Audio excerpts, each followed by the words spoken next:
আসলে মানুষ এমন এক প্রাণী যাকে আপনি মন প্রাণ উজাড় করে সব কিছু যদি ফেরতে দিয়ে দেন, তবুও সে আবার বলবে ওর কাছে আর কিছুই নেই।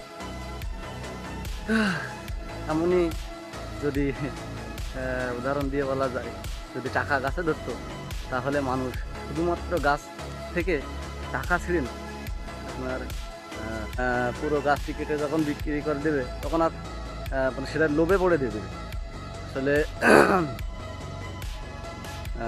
যেমনটা ওই যে গল্পে সোনার হরিণের কথা বলা আছে, যে সোনার হরিণ না, আসলে ওই সোনার ডিম পাড়া হাঁস। আসলে সেই হাঁসটি প্রত্যেক দিন ডিম দিত, কিন্তু এক সময় গিয়ে সেই চাষি আপনার লোভে পড়ে সোনার ডিম দেওয়া হাঁসটিকেই জবাই করে দিয়েছে। আসলে মানুষটা এমন। তো আপনারা সবাই সজাগ থাকবেন, ভালো থাকবেন, ধন্যবাদ।